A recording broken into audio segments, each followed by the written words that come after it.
thank you for subscribing, Josh.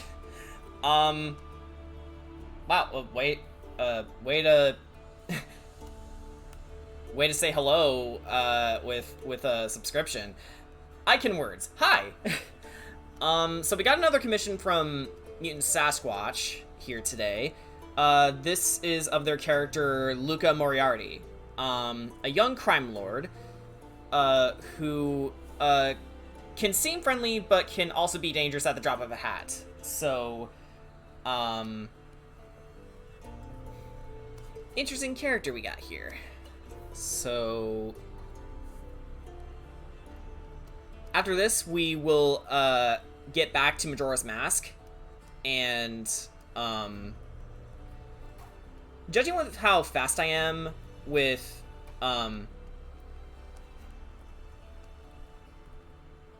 getting things done sometimes, I figured we could, you know, get back to Majora's Mask tonight. We don't have a lot of the game left, so that's good. You could say that, yeah.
Sorry to hear that, Josh. But yeah, hopefully tonight's streams will help alleviate after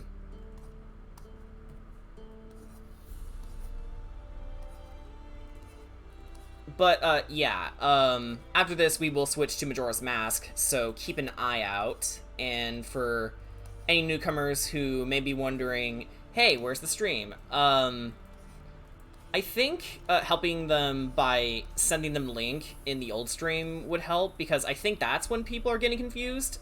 I can only speculate, because I can't really see what's going on the other end sometimes.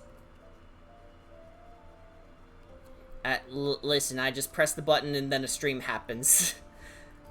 So, yeah. Brian's around, but I think he's gonna be joining us a little later. If not, then he'll have to go to work, but, that's fine. We don't have to meet every day. We'd like to, but sometimes it's not in the cards.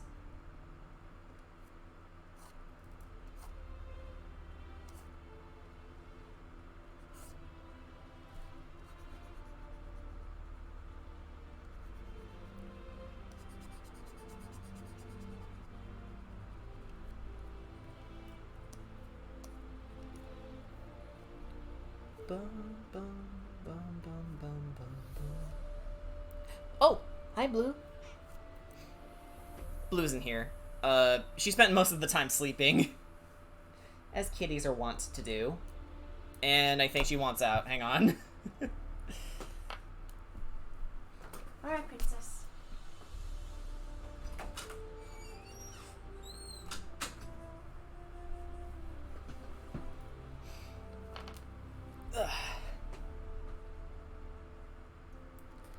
Okay.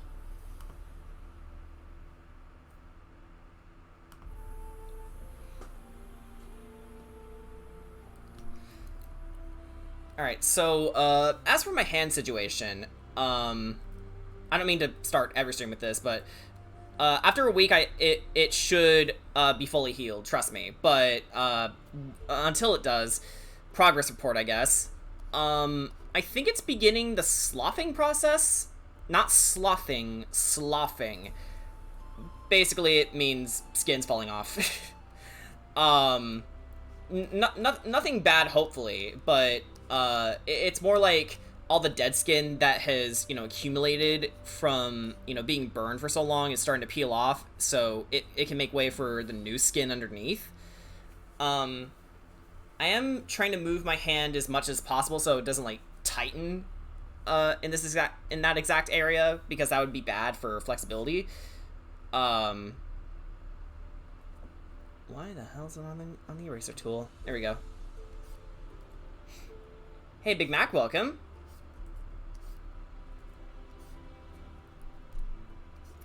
Apologies for being a little late. I was actually getting back to doing D&D notes, considering that's happening on Saturday night. Admittedly, I got most of the ideas, conceptualized, but ultimately, I think Saturday I'm gonna be, like, going full ad-lib in some areas, because, don't want to perpetuate things any longer than I have to. Like, we gotta get this game done. We gotta get this game done sometime.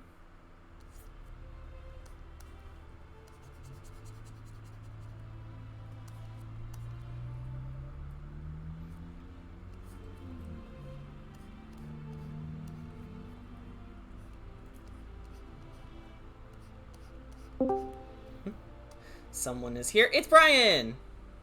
Actually, it's Cece. She robbed my chair. And CC robbed his chair. As always. Again. Chair thief. It's like, why you do that? That should be CC's epithet. CC the chair thief. The chair thief. Yes.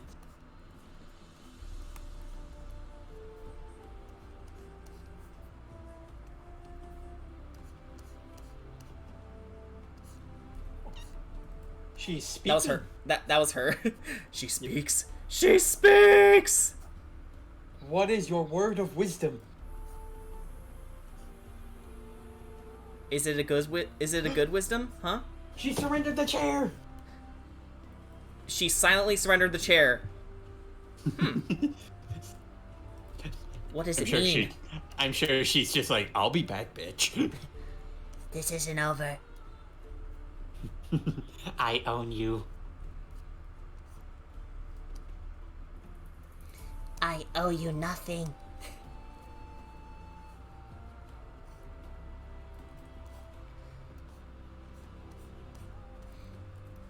But yeah, I was just telling the chat that after this art stream, we're going to switch over to Majora's Mask, and also I've been telling them what my hand's been doing recently and what I'm doing to, make sure it's all hand-like by the time it's done healing.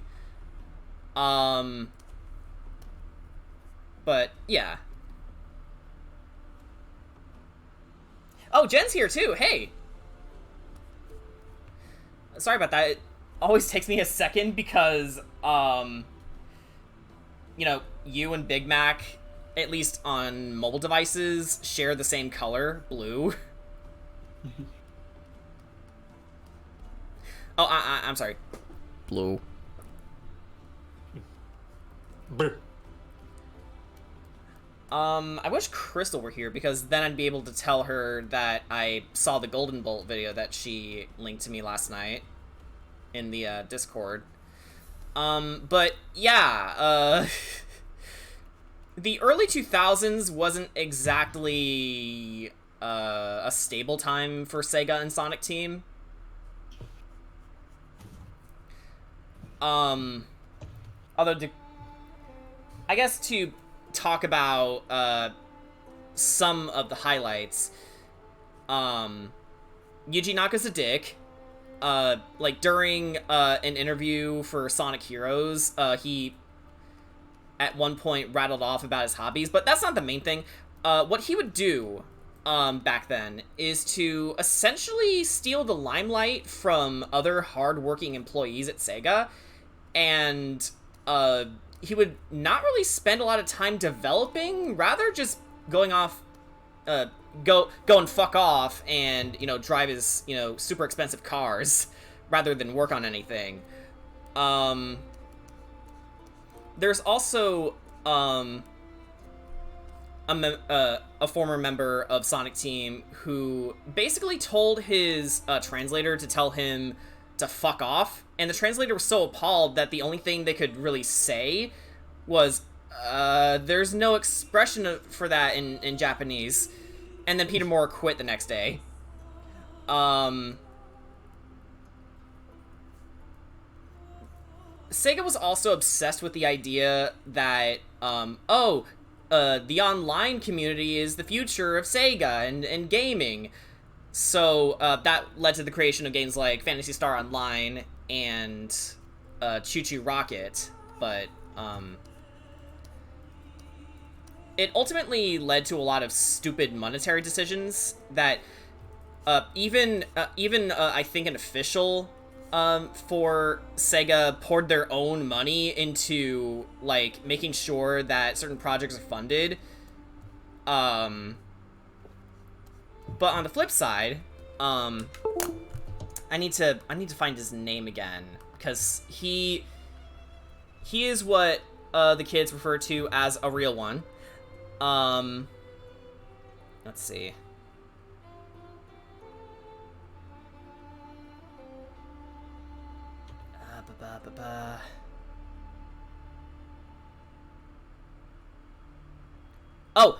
Isao Okawa.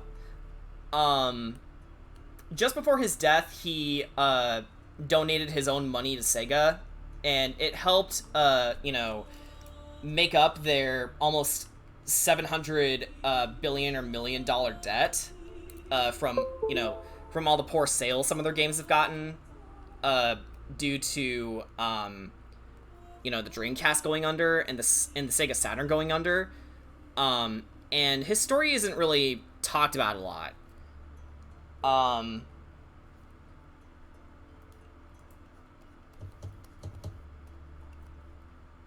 But yeah, long story short, Sonic Team was kind of a mess in the 2000s, and Takashi Iizuka, like, poor guy. I learned also that for a time he was the sole programmer for Sonic Heroes, and he nearly died doing it. Like, he lost 22 pounds just working straight night to day, just working on all the levels. Like, yeah, all the levels are designed by one person, and it was him.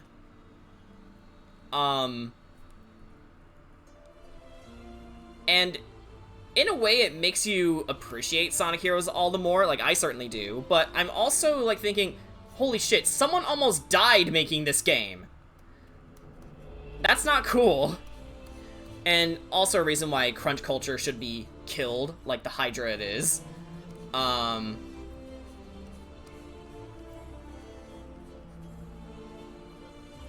Sonic, I think you need to talk to your dad.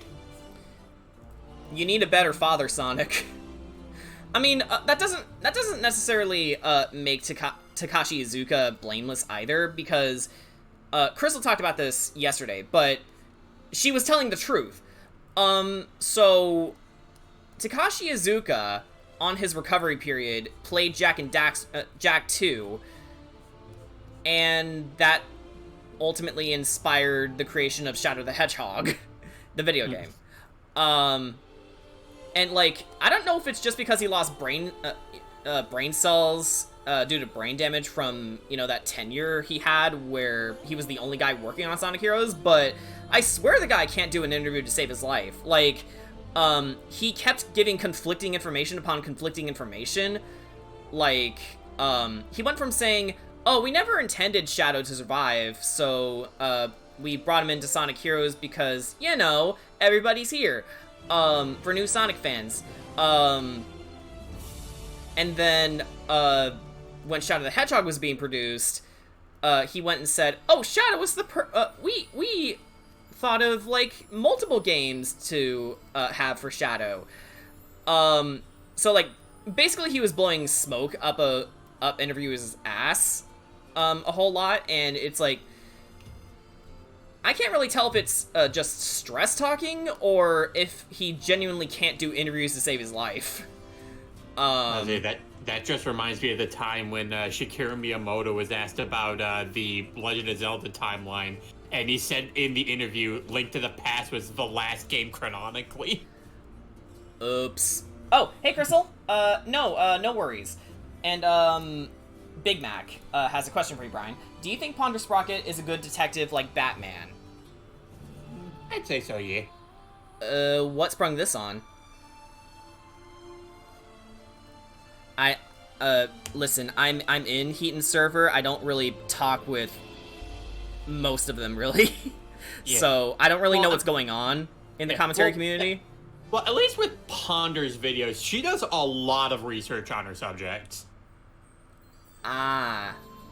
Okay, so I guess in a way that would make her, a detective of a sort. Yeah. An unofficial one, but a kind of one.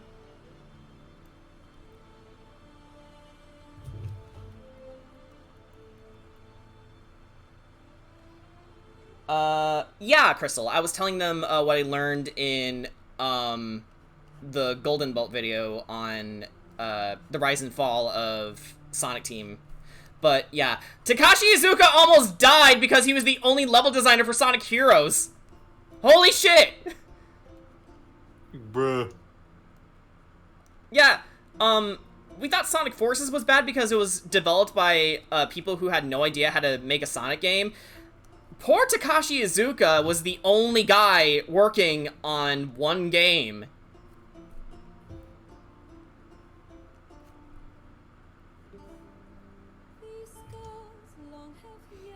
Sounds like Yuji Naka is the reverse Yoshida Naoki, also, aka Yoshi P, head developer of Final Fantasy. I don't know what that says. And hey, Dana! Welcome, Dana. It's Corey, everyone. Yeah. Everyone's favorite Cobalt. Yeah.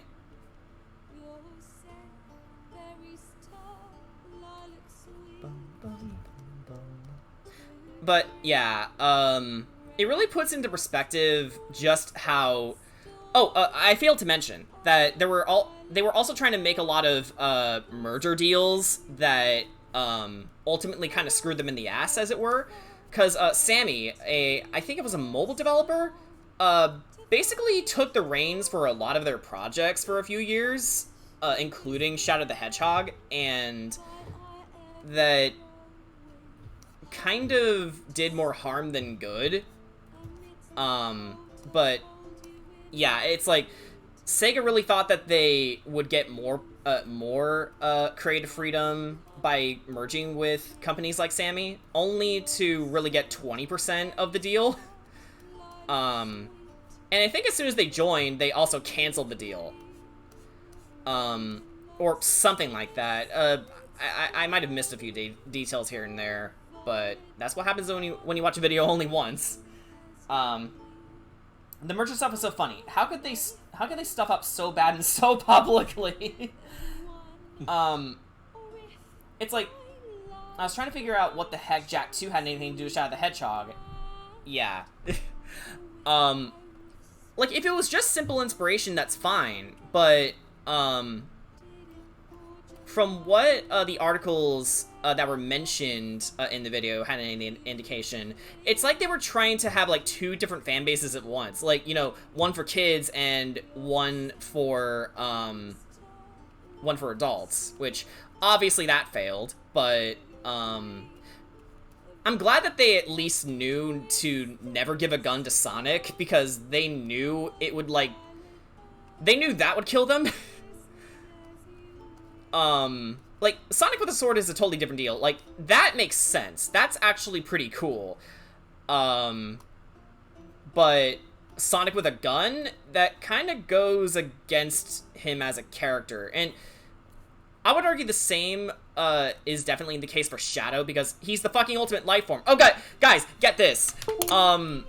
Takashi Iizuka, during one of his many bad interviews, had this to say when he was asked, why was Shadow given a gun despite him being the ultimate life form? He says, Shadow is on a mission to find out about his past and who he is. Being a rebel, he's willing to do whatever it takes to get the answers to the questions he has. That doesn't answer the question! You're making an excuse! You're giving the pitch. Yeah, Amy deserves the gun, what? Yeah, give Amy the gun. Oh, what, should we give her the, Gravity Wisp gun in, Sonic Forces? The hammer thing? No. Just give her an AK-47.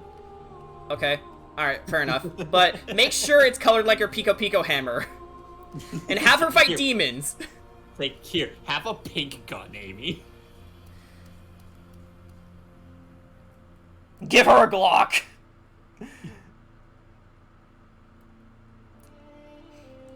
Jack 2 has that Shadow the Hedgehog edge. It's also really funny, too.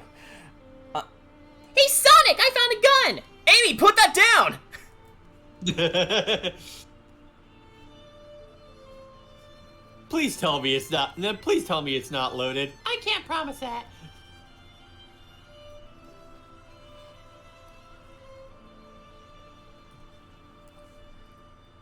Also, this was pointed out in the comments, but I was ready to call it out as misinformation.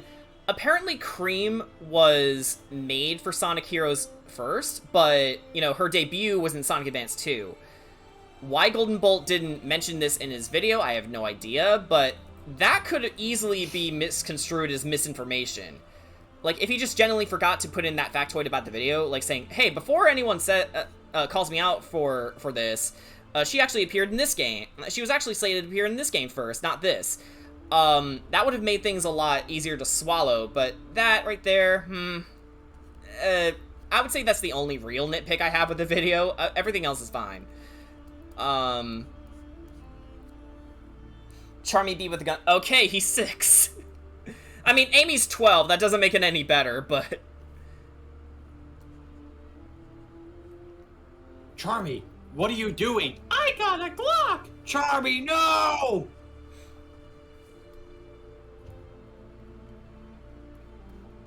Well, that's just great. You killed the guy we were supposed to interrogate. Now we'll never solve the mystery. I really hope that insanity plea checks out. Pew pew, pew pew pew pew pew. That's it. Give me the gun, Charmy.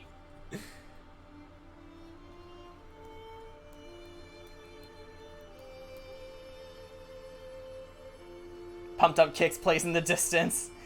He talks about it in the comments, I think. One person did. Did she actually appear? No, not Adventure 2, Advanced 2.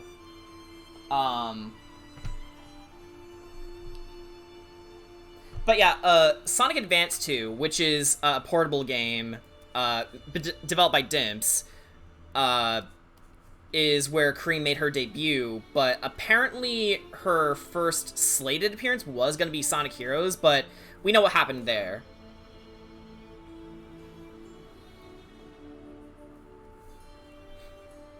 But, yeah. SPO in the background face palming.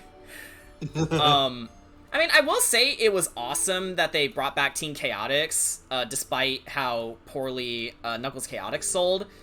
Because, you know, while they were, you know, reimagined as detective characters, I think they were brought back in the best way. Because I do like their team dynamic. Shame about Mighty, though. Yeah. At least for a few years until Sonic Mania brought him and Ray back. His alarm clock never woke him up. Yeah.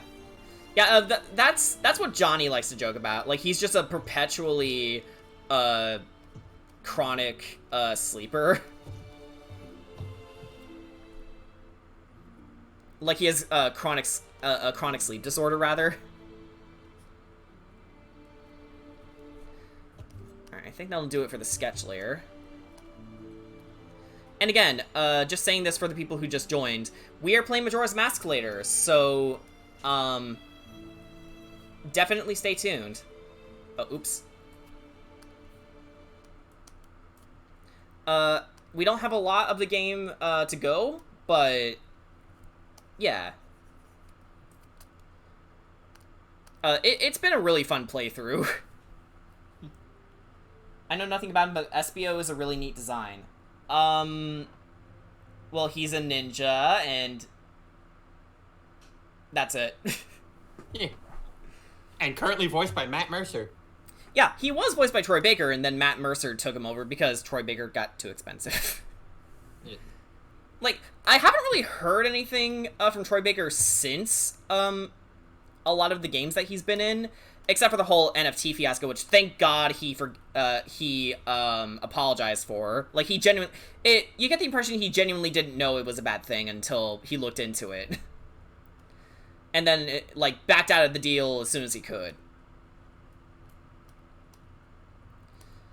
Now, Tara Strong, are you willing to follow suit, or are you still going to be a bitch? Still gonna be a bitch. Fuck your ass. Wait, hang on. That came out wrong. I hope no one fucks your ass. Is that worse, somehow? What if it's Mr. J who does it? You have a problem. You are not Harley Quinn. He acted pretty shady about NFTs too, though, talking down to people and such, but I didn't hear what happened after, so maybe the apology was legit.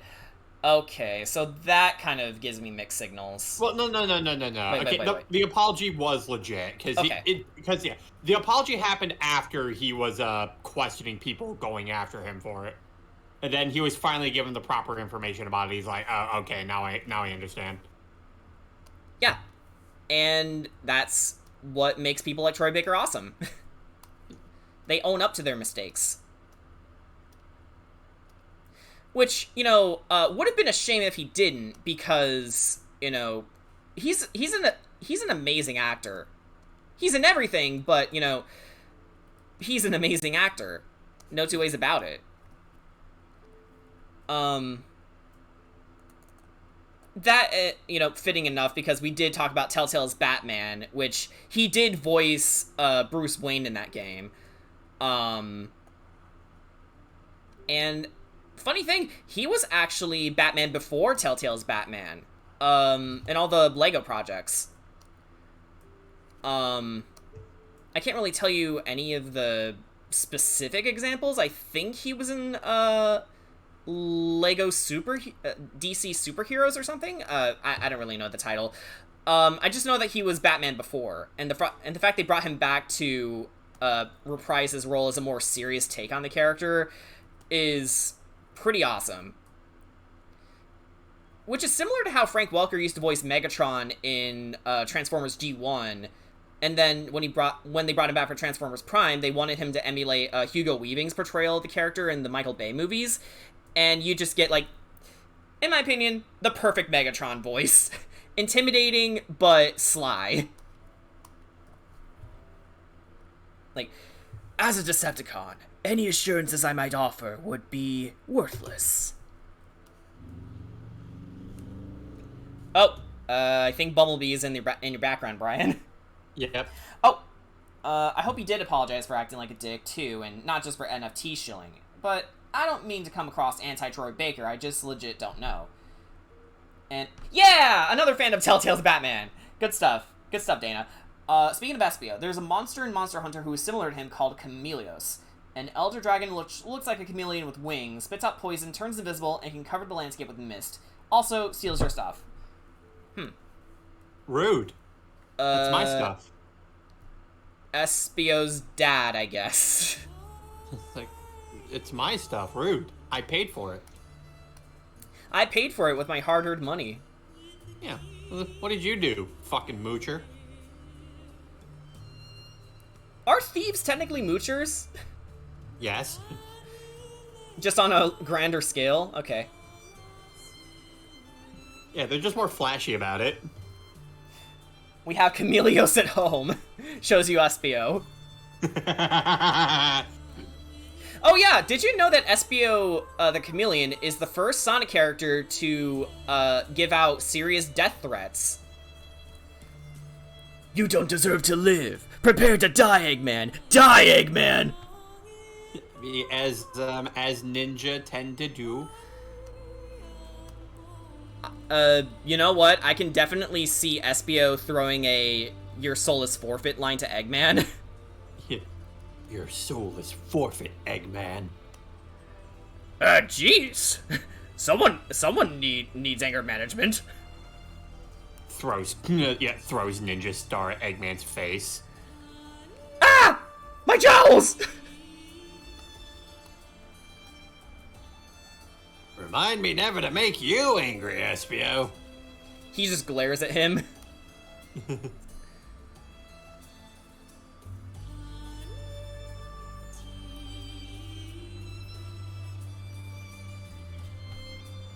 Damn, Espio is based. Reminder, he's the same age as Sonic, 15. Yeah. All this murder and you still aren't based. It's like, wait a minute, how old are these kids anyway? 15!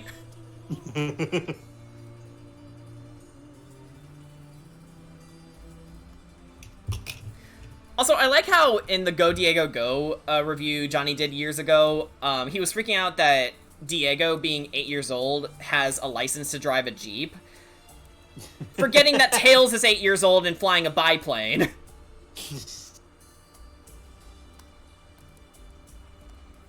It's like, you suddenly just forgot, huh?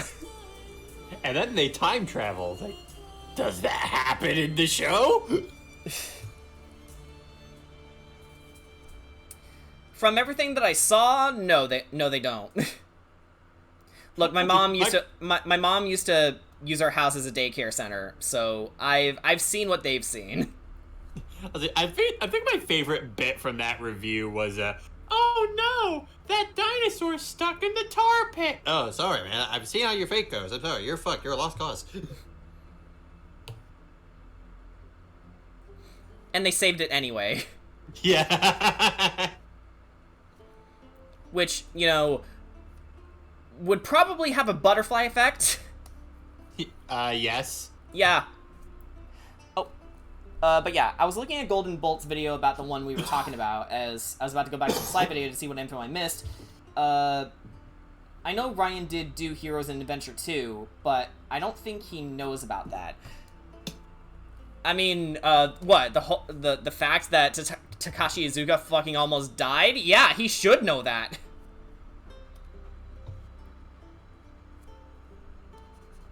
Because, holy shit, he almost died! He almost went bleh.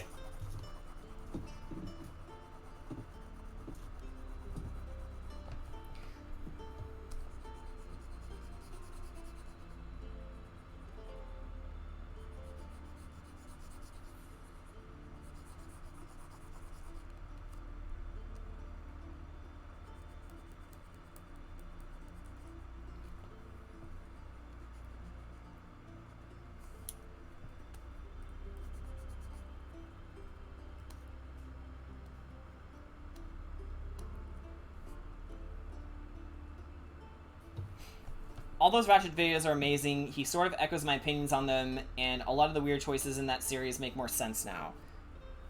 Can you give any examples? Because I don't really know a lot of the developmental side. I don't really know a lot of the development details of the Sly games. I just played 2 of them, 2 and 3. I never played 1. Oh, me. Just existing. Chameleos. That's a nice ancient potion you got there. Would be a shame if someone stole it. Hey, Chameleos, roll sleight of hand. Something tells me that dexterity is one of its saving throws. Not that it would matter, but 25. Was that the intended roll? No. Roll again. No, he rolls the dice. Oh no, I got a nat 1. Aha. So you reach your hand to try to take the thing, only to suddenly hear a and you no longer have a hand.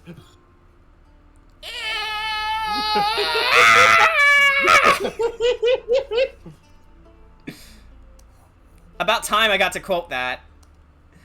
It was the old version of XP to Level 3's video on how to play Rogue. Their newer one is good, but that short little gag where he got fucking stabbed and then makes that freaky noise.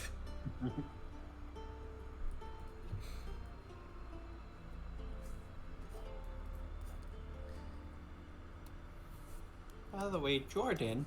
Huh? Keaton was gifted 2 statues of Tengen Uzui. Ah, okay. And he's being added to her husbando collection. Okay. Oh, Jen's jealous, I think.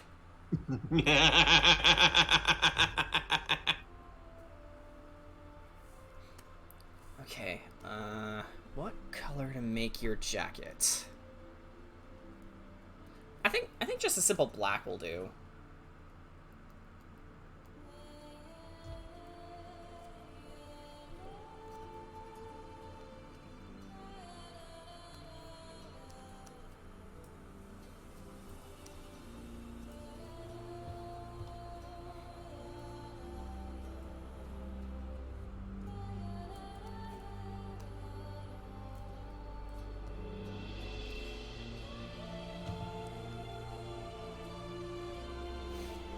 Basically, development for those games was absolute chaos. The first 3 had crunch, and were built on an engine made of thoughts and prayers.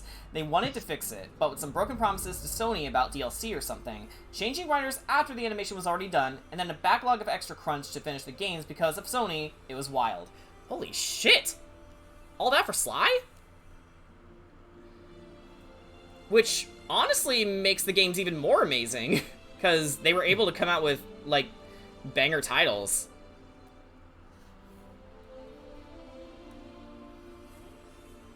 Well, Sly 4, your mileage may vary, but yeah.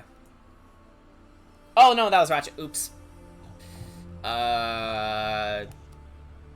Take everything I said, but with Sly. Sorry. I can't really speak for that because I never played any of the Ratchet and Clank games, and honestly, there's been so many I don't know where to start, so I think, kind of like Doctor Who, I'm sort of in a weird, not gonna touch this because where do I start sort of deal.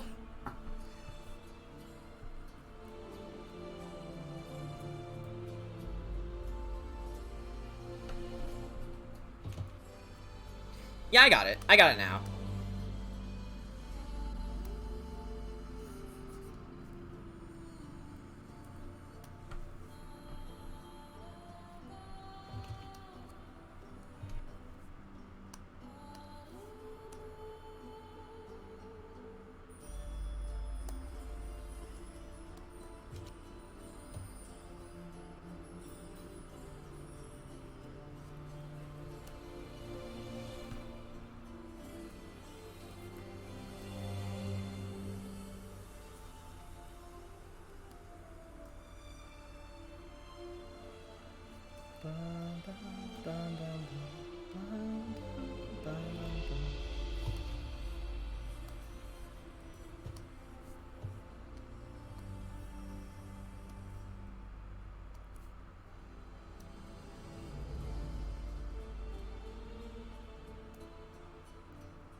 Now, what color to make the pants? Oh, wait, hang on. With Sly before he came to be, and after Rocket, there was a game Sucker Punch showed to Sony on the N64.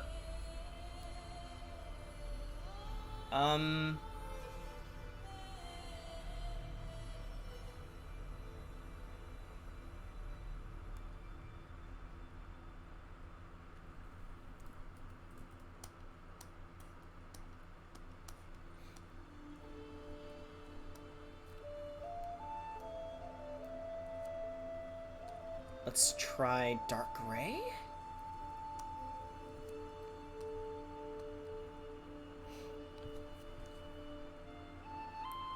So, Jordan, would you like to receive the good news? Hang on. Dana says something. You know, I can't blame you with the remake game being not the greatest, but honestly, Ratchet 2 and Ratchet 3 are the pinnacle of Soul. The PS3 games have a more serious story, but 3's story is the best. It was the first time they got a dedicated writer, and for some reason they changed writers later. You can tell the difference. If you have a console that can play them, I'd recommend them. Okay, I think I may know what serious stories you're talking about. Is it the, Ratchet and Clank future games? I also heard, good things about A Crack in Time, which...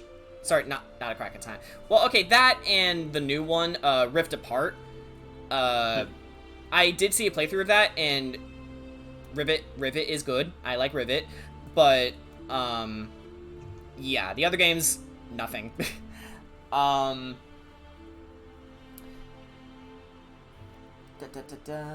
Okay, Brian, you were gonna say? Yeah. Well, for one thing, I will say for the previous Ratchet and Clank games, I love the relationship that Dr. Nefarious and Lawrence have. Yeah, I do remember them having a good dynamic, which makes it weird considering that he wasn't in Rift Apart much, if at all. Yeah. I don't know. It's been a while. Yeah, but I would also like to tell you, Pyroku has finished endurance training. Oh, that's cool. She now has 70 HP. Ah, okay. Decent amount. Yeah. Okay, And she's being put through strength training, because right now her strength stat is 69, and that needs to change. Yeah, Dr. Nefarious is a really good villain. Yep, Future is more serious. It's still fine, but I like the more lighthearted stuff. I guess that's where we differ, because actually, I first got properly exposed to Ratchet through, you know, people talking about A Crack in Time so often. I even got to briefly play it at an old friend's house, but that was pretty much all I had in the way of experience, because, you know, we never had any system that could allow us to play the Ratchet games. Like, again, the only thing we could afford was Nintendo stuff. So, we had a PS2, but we didn't have the biggest library because of how expensive it was at the time.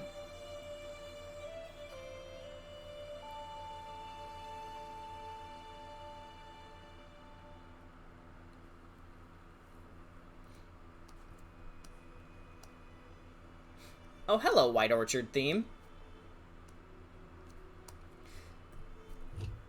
Oh, I guess I can talk a little bit about what I've been doing in Witcher 3, because, you know, I can't stream it because, you know, unfortunately, Switches don't have the ability to be modded easily, so no nude mod for Witcher 3, so I can stream it. But, in the way of where I am, I'm currently doing the Bloody Baron arc in Velen, which it is a really good side quest, and probably one of the best written segments of the game, where there's this guy who was originally part of the Temerian army who, after holding up in this abandoned fort, self-appointed himself as the Bloody Baron, you know, given his reputation back in the war. His wife and daughter are missing, and he wants Geralt to find them. So we currently have two leads. One of them is finding a witch, and, well, that witch happens to be an old acquaintance of Geralt and a member of the Lodge of Sorceresses named Keira Metz. Not that Kira, Keira. Yeah, a little bit different, but yeah, Keira Metz. Kind of an unpleasant person, very prickly, but she promised to help Geralt find a lead about Ciri, because, you know, that's why he's ultimately taking the Bloody Baron side quest, is to, you know, learn more about what happened to Ciri, since, you know, she was in Velen, but now she's not, and he wants to know where she is now. And right now we are dealing with the Wild Hunt.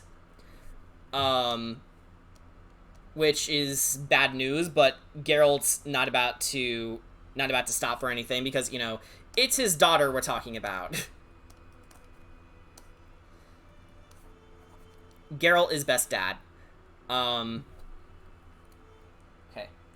Well, I say lighthearted. It's sort of an end tone rather than writing. 3 still has a lot of times with the heroes legitimately failing and concluded a really good character arc over the three first games.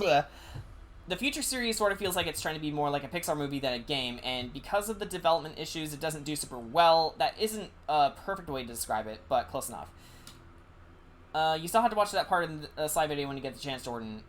Okay. Oh, yeah, Crystal, now that you're here, and now that I've also seen the whole thing with, Sonic Team, what's the whole deal with the Golden Bolt and having Big as his sexy dad? What's the joke? I don't get it. I don't watch the Golden Bolt very often. I only saw the other M thing, and, well, the thing you showed me. Like, is there a joke I'm not getting? Because Big is hot. I mean, hey, I'm not gonna judge. Froggy says I'm hot.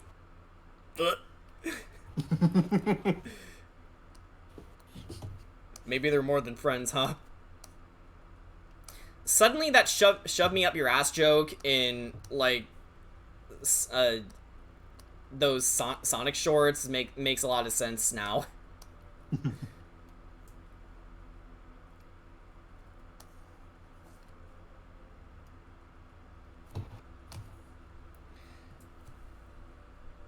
I think that was a live stream thing. Oh!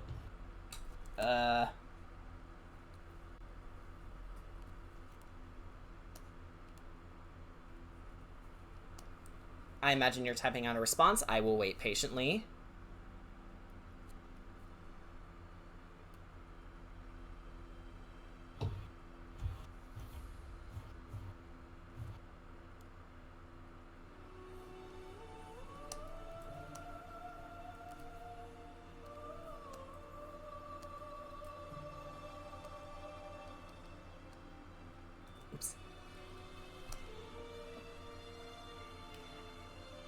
It was in the Sonic Adventure 1 video.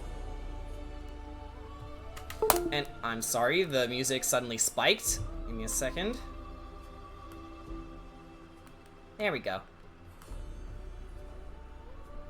Espio's dad. That's Camelios, I imagine. Ow.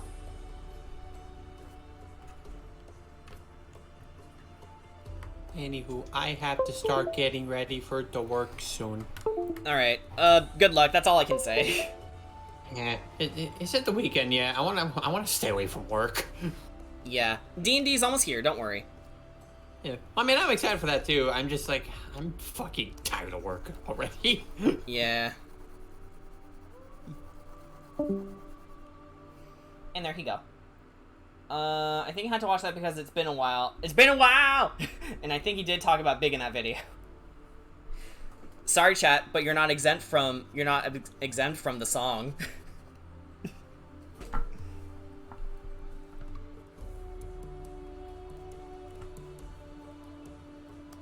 You just aren't. I'm sorry. It's the law.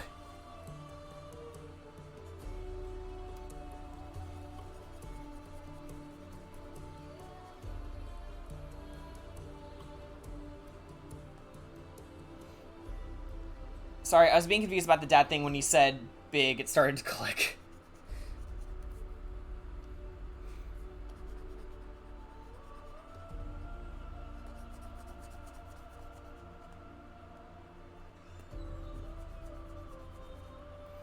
The adventure videos were good. I always thought they looked janky because, you know, never played it, and apparently only watched videos of the bad ports and explain the adventure parts of adventure, and yeah, I get it.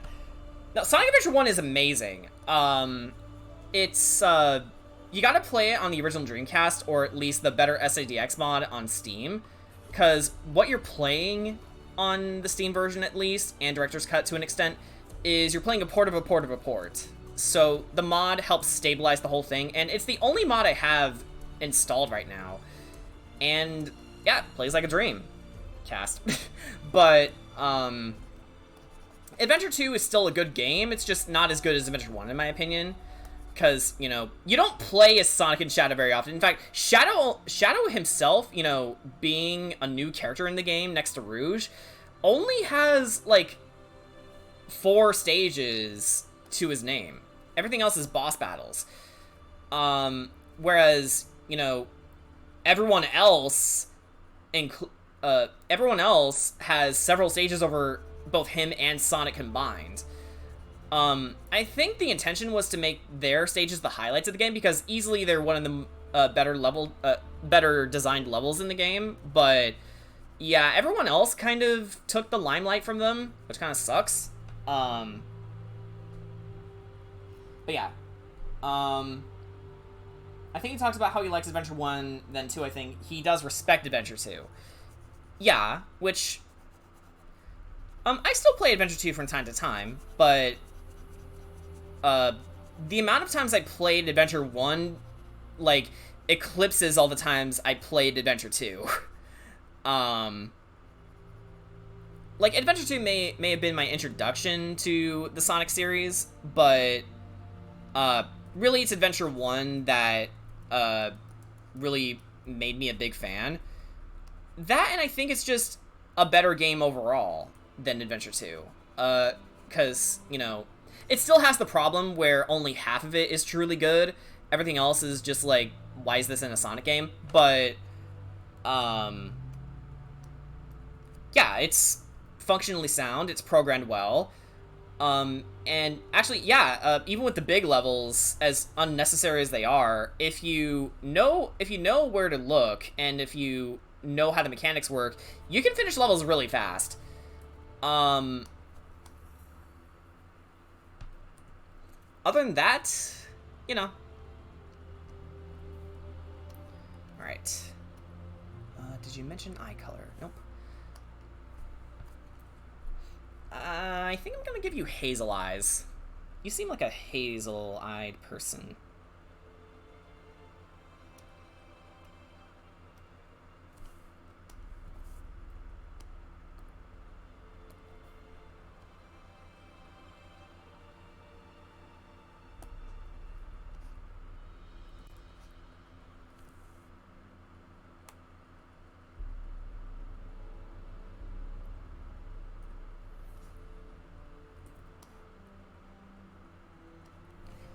Honestly, the big levels kind of look fun to chill with. Maybe they control badly, I don't know. Who doesn't like fishing in a video game?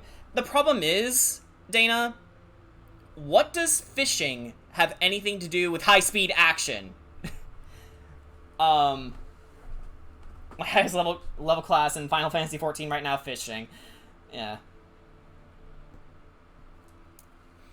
Yeah, like, Big's, gameplay isn't really bad on a conventional level. It's just, it's kind of counterintuitive with what a Sonic game should be. So, you don't play Sonic game to fish. You don't play a Sonic game to fish. You play it to run really fast.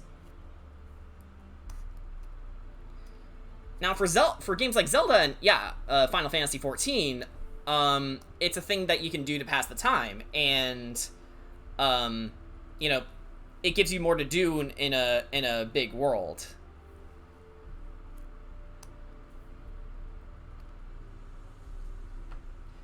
Wait, no, I've seen some extreme fishing shows. They should have made it high-speed spear fishing. Oh my god, that would make Big so much cooler. Like, if he was a spear fisher, then instead of just a regular fisherman, that would have made him a lot more enjoyable. Dana, that's actually genius.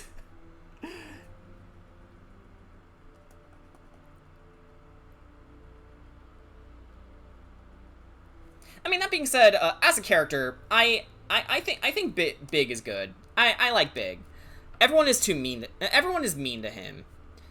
But no, like, Big is just a big sweetheart, and he's smarter than he lets on. He's just like relaxed and slow to the punch. Like, that doesn't mean he's stupid. Contrary to what the modern Sonic games tell you. No, Big isn't stupid, he's just slow.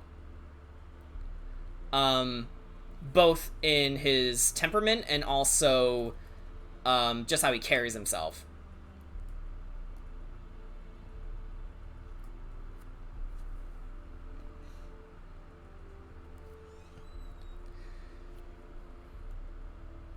But yeah, that would make an amazing what if concept. Like, what if Big fit the world of Sonic better?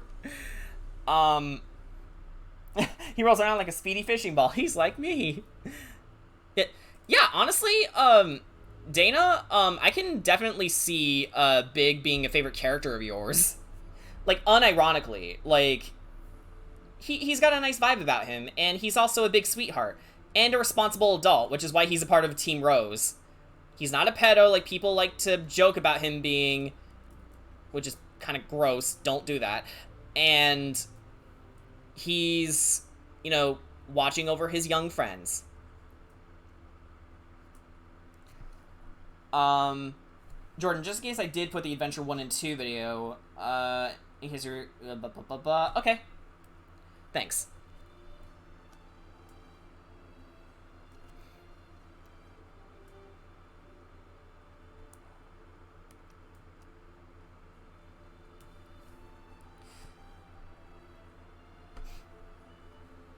People make pedo jokes with him. Why? He's a wholesome brown lad. Exactly! I don't understand it. I think it's purely because, you know, that was, granted, those jokes were made around the time when it was cool to hate Sonic. Just because. Like, no rhyme or reason, just because.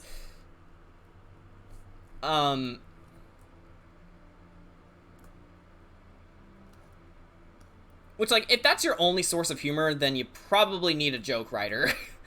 Plus, when you pick him to heroes, he has them on his shoulder. Yeah, that's true.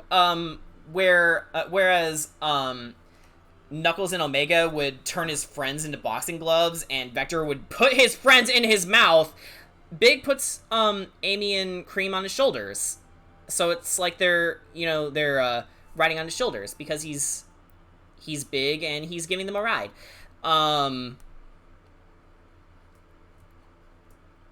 Then again, he does hit them with his fishing pole like a baseball bat, so it's not entirely innocent. Hey guys, did you know modern Sonic is bad? Pretty funny. Yeah. Oh yeah, that is true actually. Omega does fire them from his cannon arms. Omega, at least in the Heroes, is also probably one of the funniest characters in the series because when you get into a team versus team battle in one of their stories, if Omega loses a team member, he says, "Well, that's a load off my back." Johnny did like that little detail because it reminded him of Totoro. Yeah.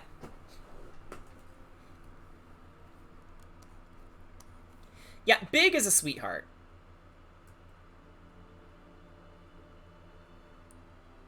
And remember, just because you're slow on the uptake, it doesn't mean you're stupid. It just means that you go at life at your own pace, and that's fine. Which I guess in a way also makes him a good fit for the Sonic universe because, yeah, he may be the antithesis for at least Sonic's MO, but you know, you don't have to be fast to be loved. Okay, I guess the music is done. Hang on.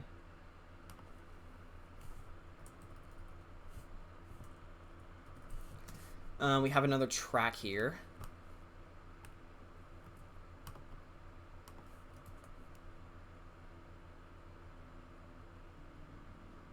Yeah, okay, it did run out.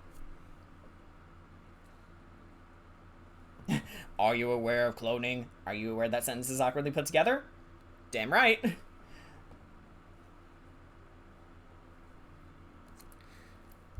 I think it also has to do with the fact that, I don't know if this is true or not, but it seems like they never really had a dedicated writer for any of the 3D Sonic games, so they just kind of did whatever, which was definitely the case with Shadow the Hedgehog, because apparently Iizuka wrote the game. Honestly, people could stand to slow down in general. Just relax a little. That's what Brother Big teaches us. Yeah, like, honestly, if they had better writers, I can definitely see Big the Cat as this big mentor figure. Like, they would go to him for advice, and then he would, you know, give his 2 cents on the situation, and, you know, teaches them a life lesson for the day. Like, I want Big as a mentor figure. Same with Vanilla the Rabbit. You know, Cream's mom. Because, yeah, don't forget, Cream has a mother. And, she is great, and they need to do more with her. And probably don't send your daughter on dangerous missions, please. Oh, yeah, you want to see Vanilla? Hang on. Because I do plan on drawing Vanilla someday. Okay, you're thinking about the game, you're thinking about Sonic X, Josh. That's something Sonic X made up. Let's see.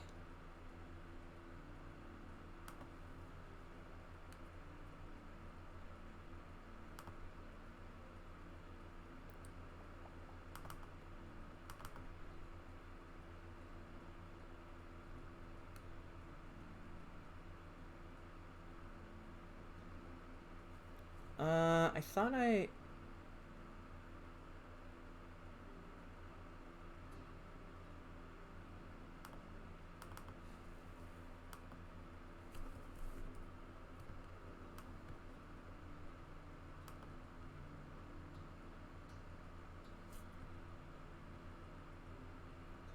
hang on, something's fucky here.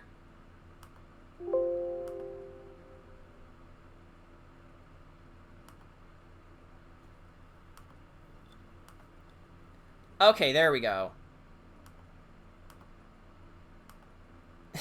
Wrong path, I guess. Okay.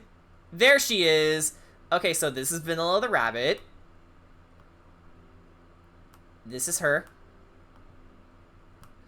Oh, and on the point of Sonic X, yeah, oh, in the IDW comic, Vector also likes her. Okay, but yeah, this is Vanilla the Rabbit. I like her. She looks like she'd bake pretzels. From my understanding, she is a great bake. A great bake. A good baker. I'm not sure. I think it was hinted at, but I haven't reread the comic in a while. Okay.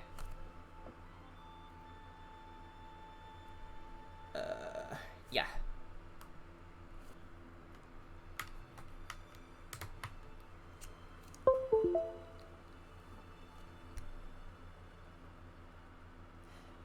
What are you talking about? I didn't say that. Dana did. I just read what Dana said. Don't put words in my mouth.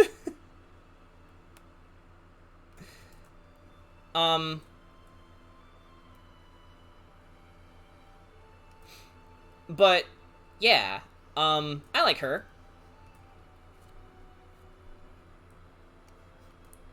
Yes, because, Eri Marie is Jordan Burke in disguise. He just happens to live in Australia sometimes. No, it's fine.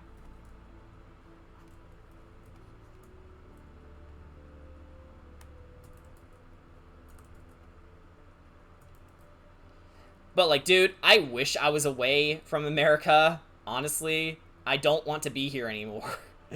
Everyone here is an idiot. Well, not everyone, but the other 99% are. I do know that in the Sonic Twitter takeover, they did talk about her, so she's still around. Yeah, nah, mate. I'm the true Jordan. So you got me. This is my real accent. I've been faking it the whole time. What do you guys think? This is what we call a long con. And I'd say this one was a huge success.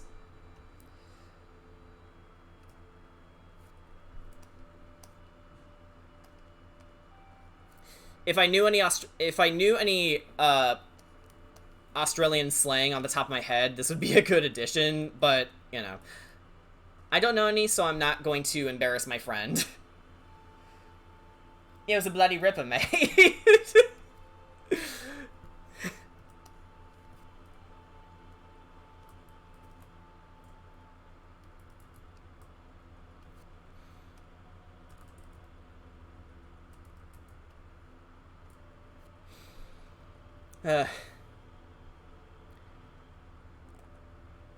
Why do we do the things we do? Oh, too far.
When Shadow and Sonic were trying to find a day to do some type of battle, they couldn't find a day to do it. Like, one was busy or was doing something else, and Tails said Vanilla was cooking dinner. They were like, I want to visit Vanilla too. Oh, yeah, I do remember that. They also kind of made something up in regards to the final boss in Sonic Adventure 2, just to make Shadow seem like a nicer person than he already was, which doesn't make sense because he is a nice person. He's just, you know, racked with, you know, trauma. Like, I know they were just doing a bit, but if you're gonna do something like that, at least have it be in character. Shadow is not an edgelord, despite the internet saying otherwise.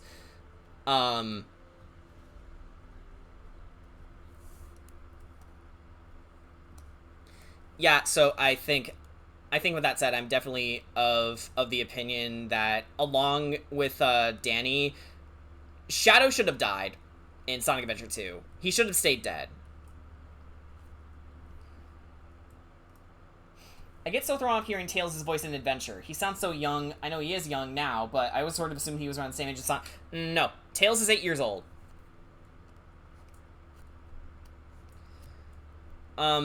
I don't know about you, Dana. I thought the design was pretty clear that he was a young boy.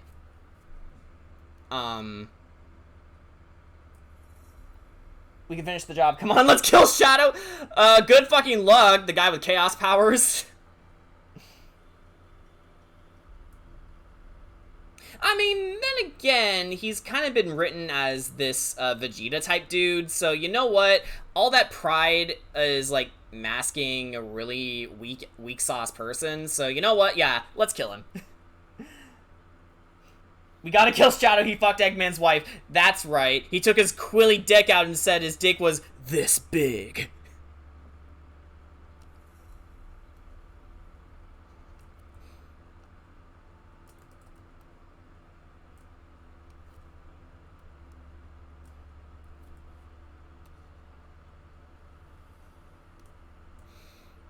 Yeah, hand is doing the itch. I'm going to resist that itch because it's just gonna make healing even longer.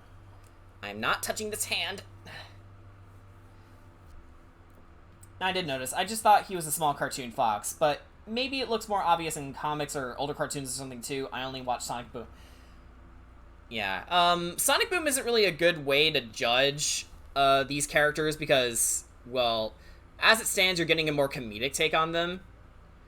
Well, except Amy. She actually does have a character in Sonic Boom. Whereas in the games, especially in the 4Kids era, she kind of has this, almost,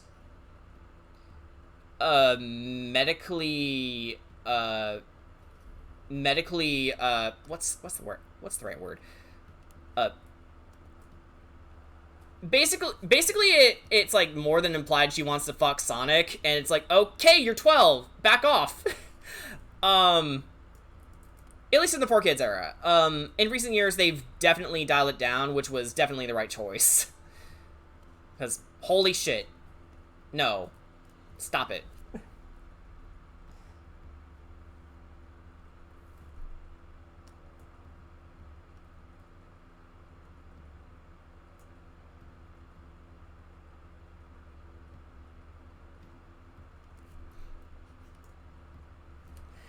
Yeah, they're entirely redesigned.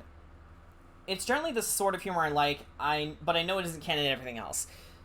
I will say, though, as someone who has seen a playthrough of the game it was supposed to advertise, Rise of Lyric on the Wii U, the one thing that they failed to do with Sonic Boom is establishing it.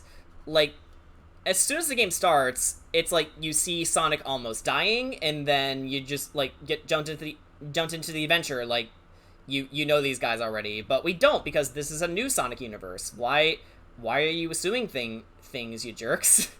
That is true though. Rise of Lyric is hilarious for all the wrong reasons. But to give it credit, the character animations are actually really good.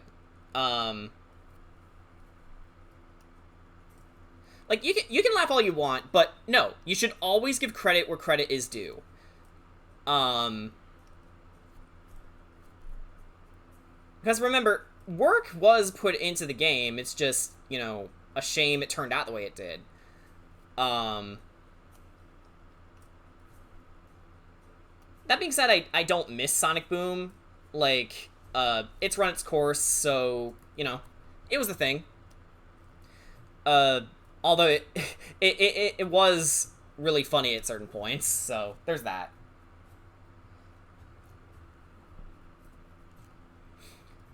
And at least with how Johnny put it, you can sort of get the impression that the Sonic Boom franchise was thought up because it was just to give the main cast new designs.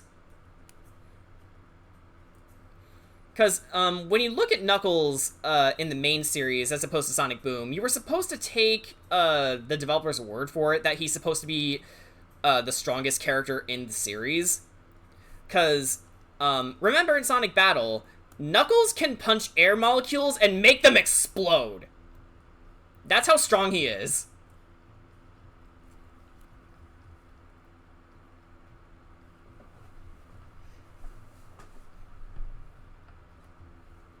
I don't think you were supposed to enjoy it, Josh.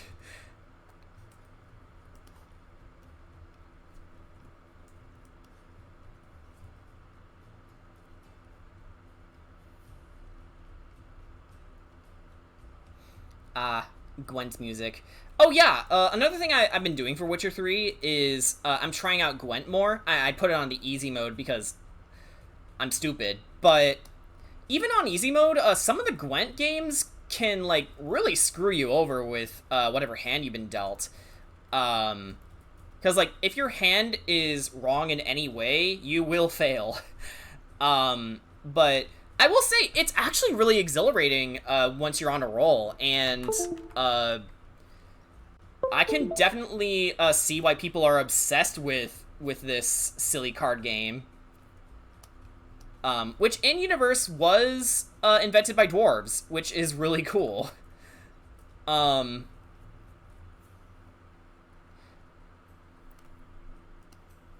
Which makes it all the sadder because non-human races in The Witcher 3 are like heavily prejudiced against. In fact, they would even hold pogroms to specifically slaughter all of them. And if you don't know what a pogrom is, it's essentially it's sort of like a mob killing, if I understand it correctly. It's horrible, is what it is. But yeah. Yeah, dwarves invented Yu-Gi-Oh! Exactly. So the game is played like this. I'm gonna give you a rough explanation of it. So if you're interested in Gwent, I would definitely look it up. But basically, you have like 3 attacking types, or 3 types of unit cards. Swords, which are close combat, bow and arrow, which is ranged, and you also have what are known as siege cards, where you have things like trebuchets and catapults and things like that. The objective of Gwent is to overpower your opponent as soon as possible. So that's by gaining enough strength to ultimately win the battle. Of course, there's ways around this to ensure that, you know, your power increase favors you. So there's like field cards that can like turn all of the attacking types in a single row, like frontliners. You could lay down a card that reduces all their strength points to 1 because of a bitter frost, or you could cause a torrential downpour that will limit all the siege cards to only doing having only 1 strength point. Yeah, it's super simple, but it's really fun.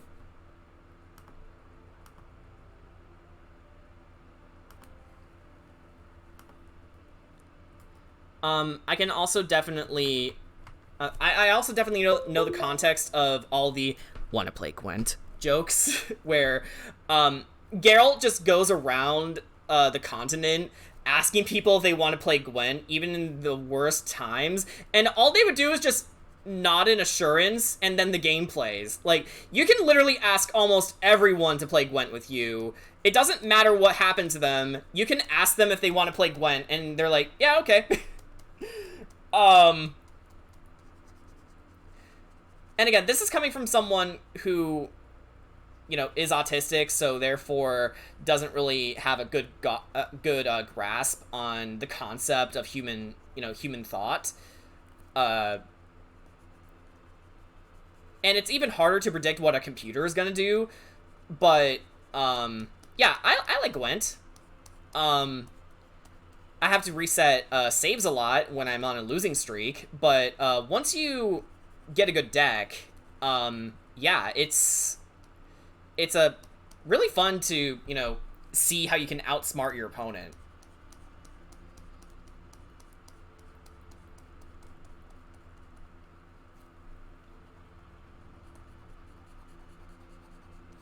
That being said, I'm not great at it.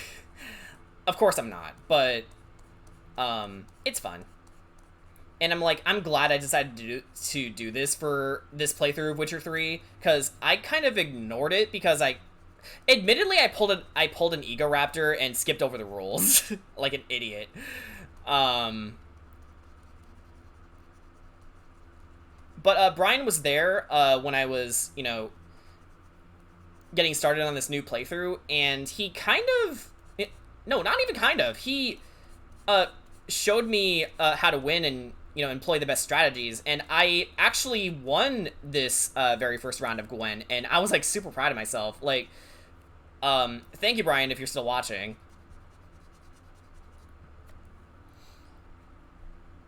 Gonna play Witcher just to play Gwen. It's a fair reason. By the way, Jordan, I was watching Anime America, and are you aware that ponytails are banned in Japan? Are they? That's interesting, considering, you know, Samus was made in Japan, and she sports a ponytail. Why is that?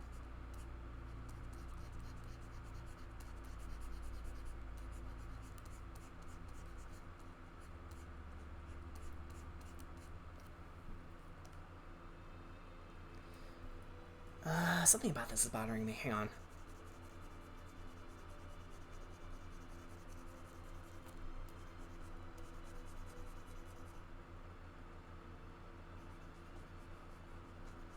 Oh, yeah, that's true. Sailor Jupiter also has a ponytail. Because the same reason we can't show off shoulders or bra straps, because they will distract... Oh, it's a dress code thing. Okay. Well, that's bizarre then, because there's a lot of characters who have ponytails. Oh, because it shows too much sexy neck. Okay. Aren't these kids, though? Well, okay, for Samus, she's not a kid. But Sailor Jupiter, yes. She's a kid. Can't have those next to the vampire students might go... Vampires don't exist, though! At least, not conventional ones. I do remember seeing a documentary where I think there are people who do practice a very vampiric, lifestyles. I forget the context, but I do remember people just going out there, you know, sipping blood like it was wine, basically. Kind of weird, but yeah. Yeah, I know you're being sarcastic, but yeah, I'm just adding on to what you're saying. There's a lot about the real reason. I'll link the video because it's not just about ponytails in that video. Alright.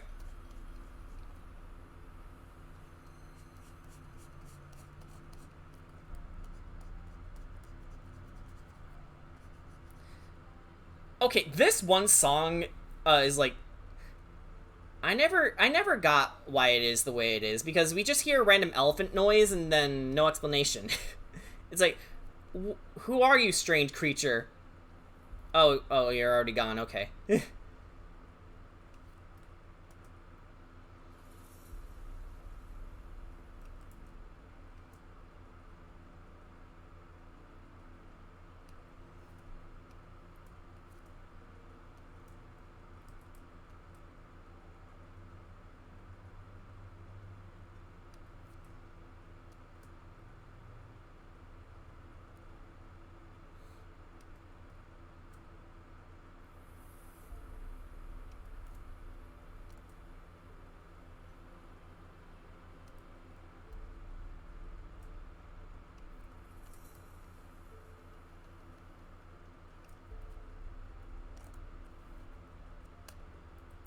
Oops.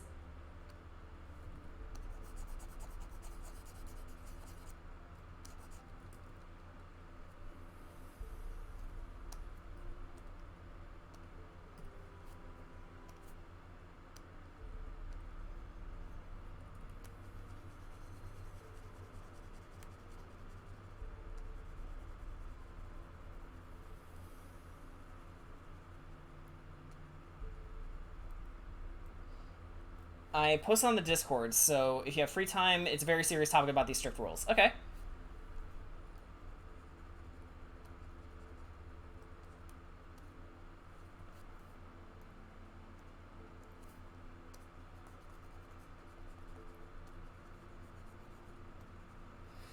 Okay, we almost got this, guys.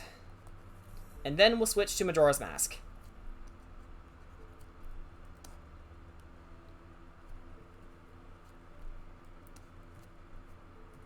First things first. Wait, wrong layer. Here we go.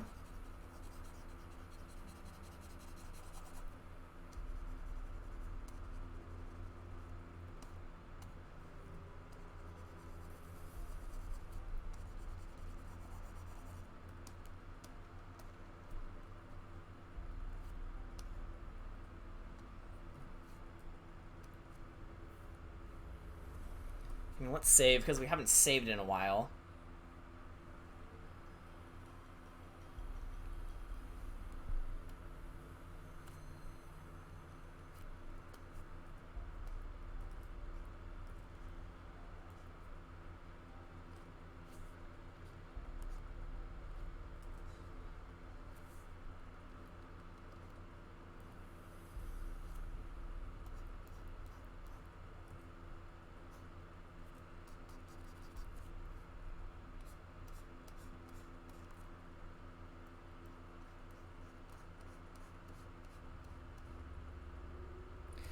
I was worried that the music went out again.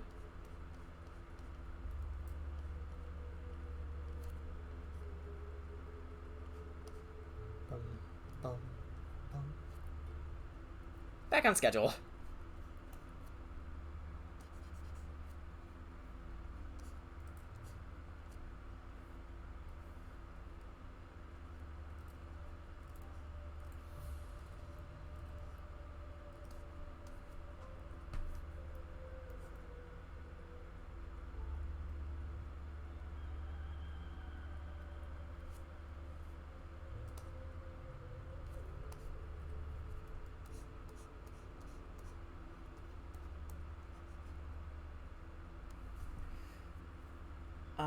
Like, Japanese students must have black hair only, and no other colors like blonde hair, otherwise you're sent back home, and if you have brown hair, you have to prove that as part of your That's horrible! What the fuck?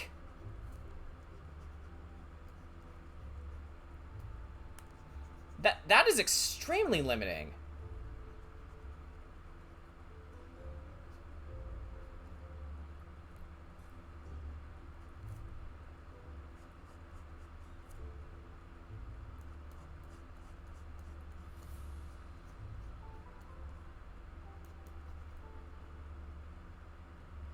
No, that's not even an oof, it's just what the fuck? Yeah, some societal norms are really stupid, and that's one of them. Like, what if your kid wants to have blonde hair? Like, what's that gonna hurt? You know?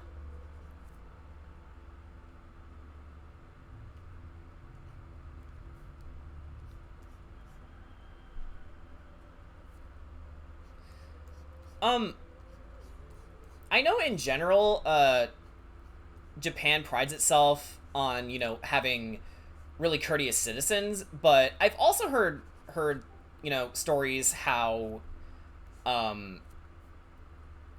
they could also potentially be some of the most racist people out there.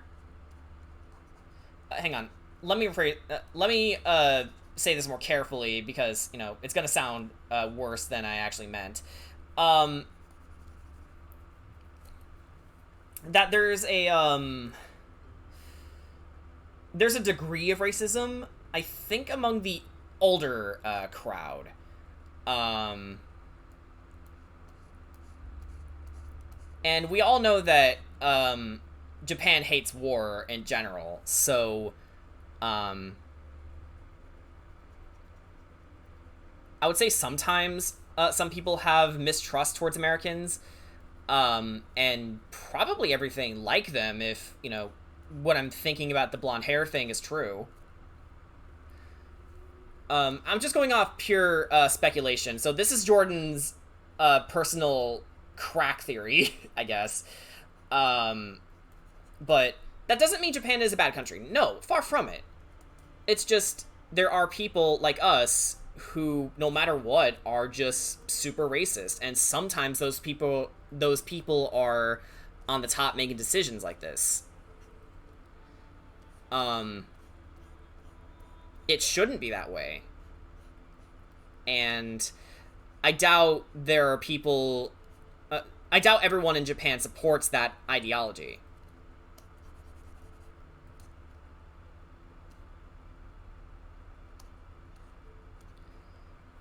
It's sort of a collectivist thing, which can be good in a sense, because you do have people being generally more polite and more willing to help each other, help other people. But it also means that you shouldn't stick out at all, and if you, say, have a health condition, it can be perceived as being a burden on the health of the community. That's fucked up. I don't like that.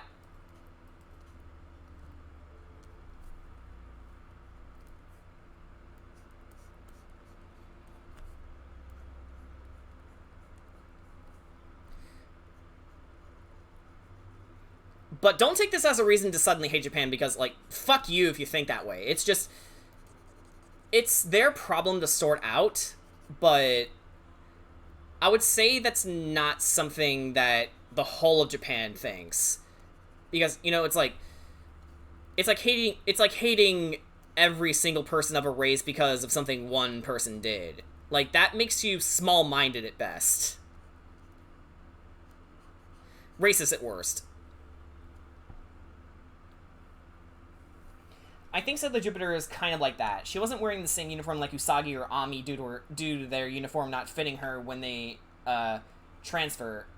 Because when she transformed, she was wearing her old uniform because. It's just like, you shouldn't hate all of America for the bad parts of America. Shouldn't do the same for Japan or anywhere. Yeah, like,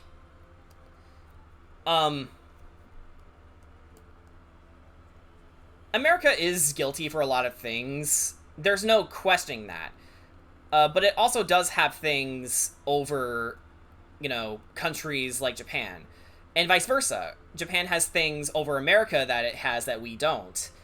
Some of these things are better, some of these things are worse.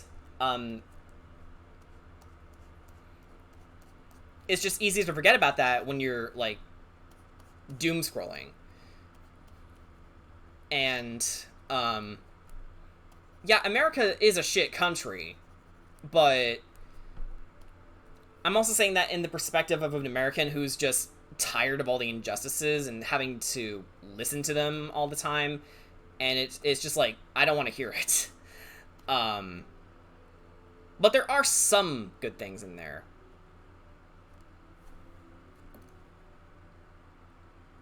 Oh, you're good. There's a lot I don't like about America, but most people I know from there are ridiculously kind. I bet I'm not one of them. But, yeah. Generally, I don't like bullies. I don't care where they're from. And vice versa.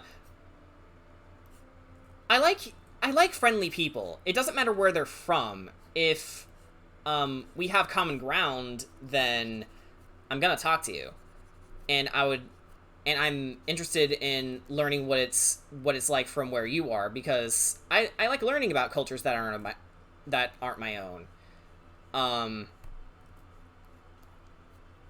Because not only does it give you a broader perspective, it's also good for,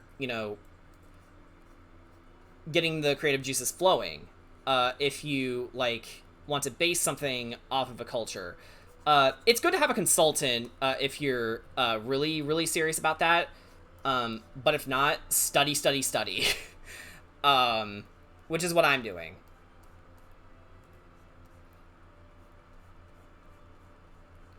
Like, I wouldn't say I know everything there is to know about Japanese culture, but I do know some things.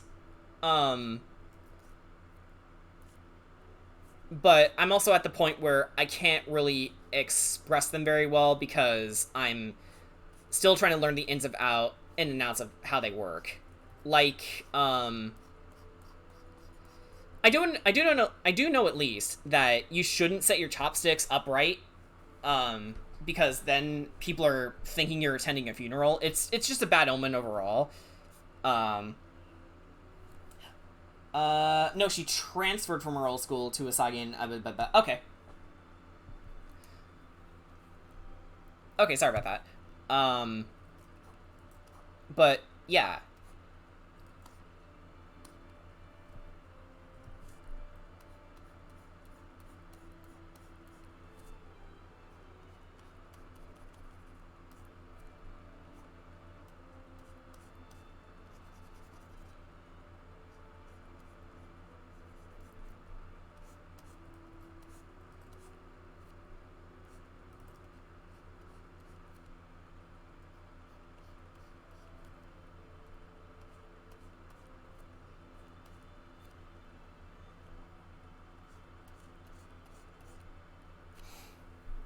And when she arrived at their school, a lot of people were scared of her because of the stories about her, and everyone told Usagi to stay away from her, but didn't listen to them because she liked Makoto's lunchbox and the food she makes, which reflected her personality.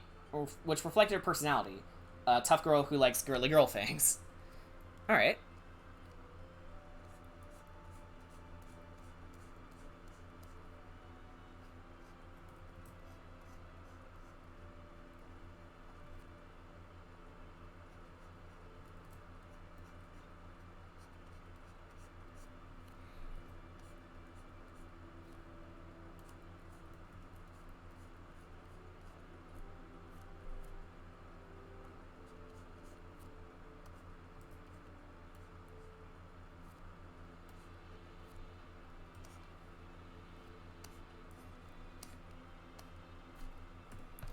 Let's save again.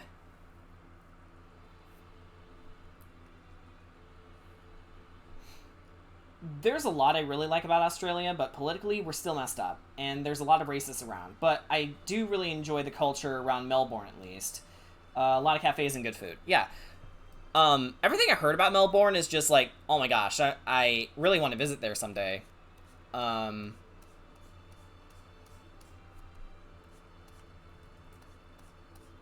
But that being said, I can't really speak for the rest of Australia, but your government does sound a little fucked up.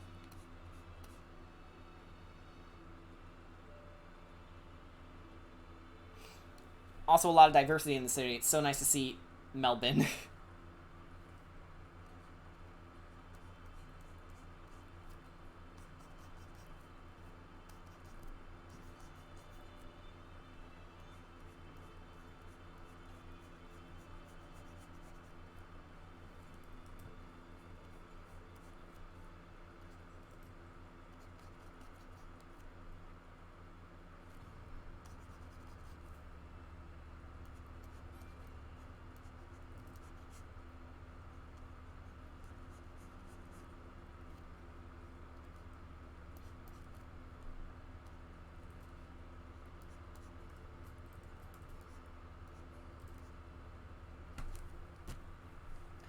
Plus, she saved Usagi from a car almost crashing into her in the manga, or in the anime where she accidentally bumped into some things and blamed her for hurting them as they were about to steal from her till Makoto showed up. Alright.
And Usagi throughout and Usagi thought her iconic rose earrings looked very pretty.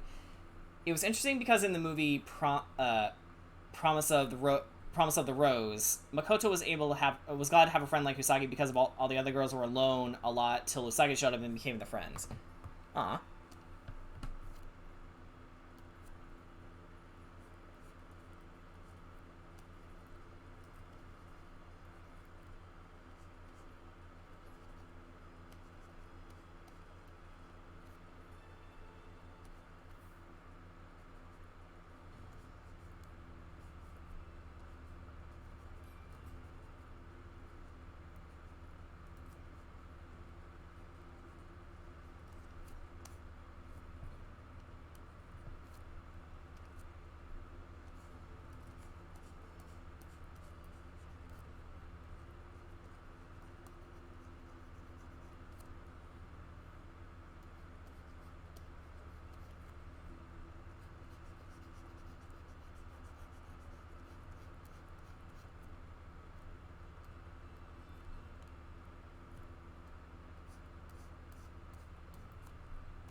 Tablet, you wanna move?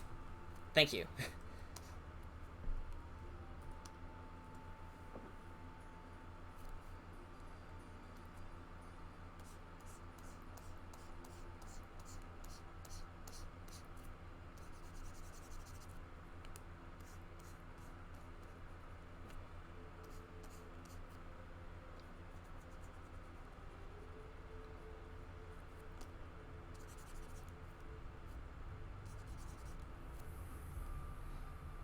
Tablet Sean, please. Ami was a rich, smart girl who everyone was jealous of. Ray was called a weirdo due to telling fortune, and that her mother died of an illness, and her father was a politician who only was there for her on her birthday to make him look good. Yeah, bad dad. No, that looks bad. Here we go. Alright.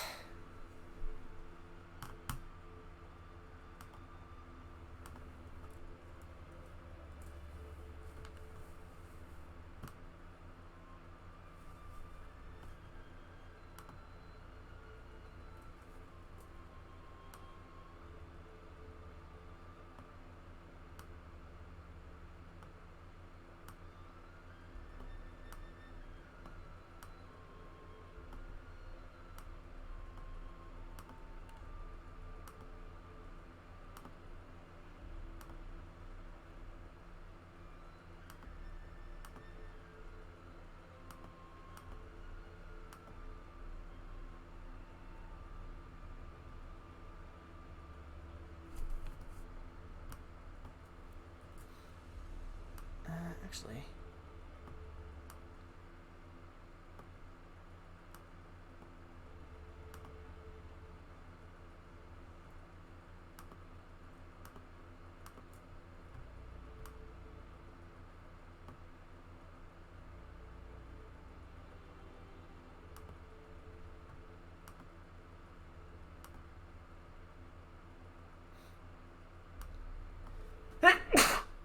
Ah.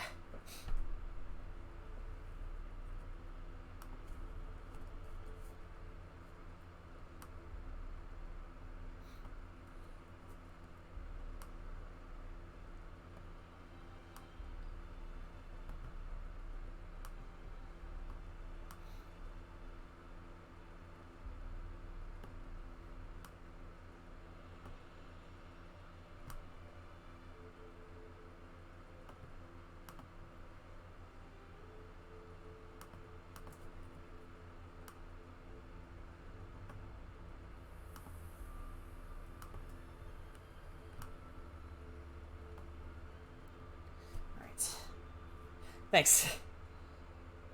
Makoto, like I said, was feared by everyone, and her parents died in a plane, and has a fear of it. And Minako couldn't play volleyball or anything else like she used to due to her duty as Sailor V, and her mother gives her grief due to not being more ladylike. Huh.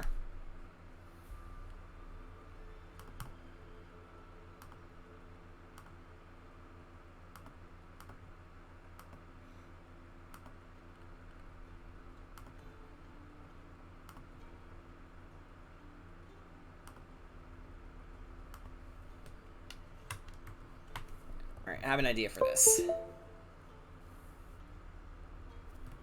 If Tablet-chan wants to cooperate with me, that'd be amazing. Come on. We have Majora's Mask to play later. Thank you. If you yell at it, it works.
That should do it.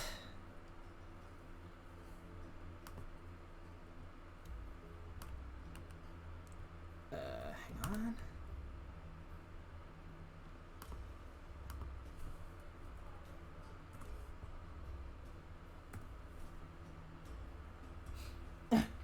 Might buy my new microphone, seeing as it rose in price in a few places before it raises in prices everywhere. Yeah. Oh, hey Jordan, out of curiosity, since it's been a year since the last volume, since I believe you and Realm keep up with it, what's your least favorite volume of Ruby so far? Probably the most recent one, mainly because of how hard they dropped the ball in a lot of places. I can't really tell you the details of it because it's been so long since I last thought about Ruby, but yeah, it didn't exactly leave a good taste in my mouth. In fact, Brian and I thought the last episode was so bad, we decided to not watch it from synopsis alone. But it's mainly because, well, even in the volume prior, volume 7, they forgot Weiss was amazing. Everyone's just a jerk to each other, and honestly, it feels like the writers are writing themselves into a corner with this one, because it's like they're building this up to be, they're building up Salem to be this unstoppable threat without really knowing when to stop and how they're going to stop it. Like, they're writing themselves into a corner, basically, and that's the one thing you should not do as a writer.